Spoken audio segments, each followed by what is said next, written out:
Hello everybody, hope you're having a fantastic day today. Thank you so much for checking out the video. Today we're going to be talking about some hidden changes that weren't mentioned in the patch notes. So I thought we would just, do a quick video showing you some stuff that they didn't include in case you weren't aware of these. So let's get into it.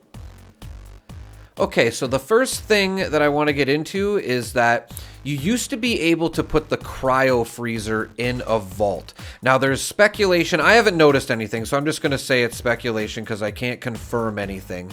But some food will still spoil in the cryo freezer, unfortunately, and putting it in your vault stopped it from doing that when you were hopping servers or anything like that. There'd be like a little bit of a spoilage there, and putting it in the vault would stop that from happening, but you're not even able to do that anymore, unfortunately.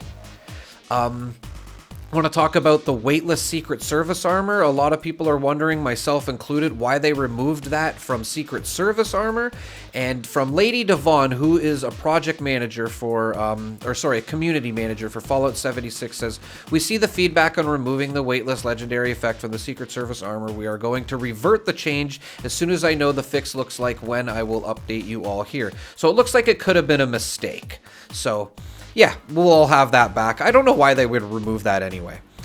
Okay, so the next thing I want to get onto here is the explosive damage nerf. It seems to not be as affecting your player character as much, like personal damage.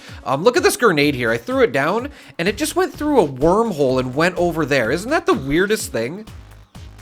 Yeah, don't know what happened there, man. I've never seen that happen. So anyway, we threw another grenade here.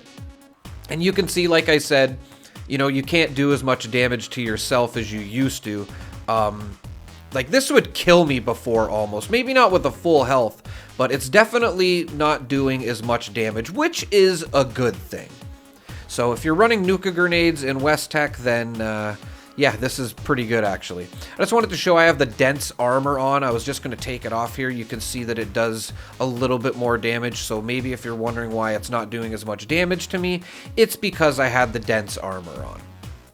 And as you can see, even without that on, it's still not really doing a lot of damage to you. Like, you would think a Nuka grenade would hurt you a lot easier than this.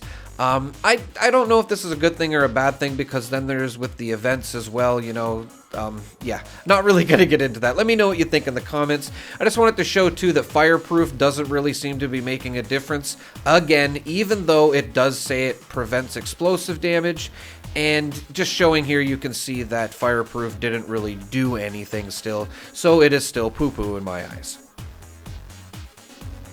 Just want to point out as well too, I did go to the silos and check the Mr. Handies for damage and the turrets, and even with, fireproof on, just wanted to show you again, even without it, it doesn't make a difference. It's still the same as it was before the update. They will still kill you very fast. I highly recommend running silos in a power armor or using a stealth boy.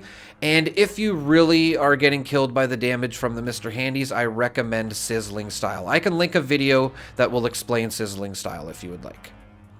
Another good change is that the legendary script machine at the Rusty Pick is now available to use again, so you don't have to stop off at White Springs before you go to the legendary purveyor here at the Rusty Pick so you can get your modules. We are able to use the legendary machine again, which is just absolutely awesome. And then you can just come over here, grab all the modules you want, and maybe try for, a pie.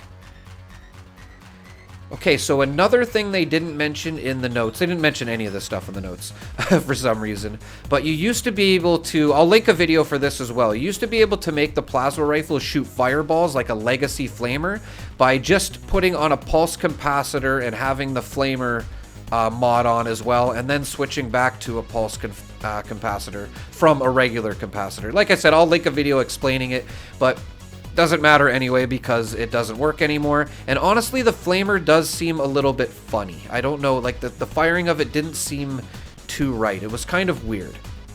Another thing I'd like to mention is that the flamers now, the Enclave flamer included, does use commando perks now to buff the damage, as you can see here.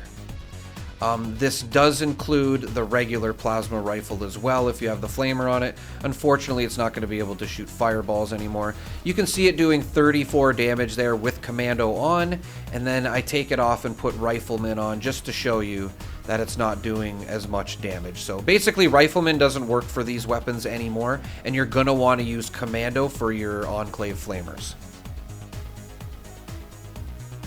Another thing to mention too, if you're using a pistol build with the Enclave plasma flamer as well, but it's not a rifle, under your pistol perks as well, this has been affected. So instead of using Gunslinger now, you will have to use Gorilla. You can see with Gunslinger, we're doing 31 damage there. Which it should, and it used to buff the damage, but now you're going to have to put on Gorilla. It's not any damage difference, it's just a perk card difference, really. You can see we put on Master Gorilla here, and we're doing, you know, a little bit more damage again. And yeah, that's pretty much it, everybody. All the stuff that I could find anyway that I noticed that they didn't really mention in the patch notes. Let me know in the comments if there's anything that I missed. You know, we'll like your comment, pin it, whatever we got to do to get this information out there. And again, everybody, thank you so much for watching. Really appreciate you guys, and have a wonderful day.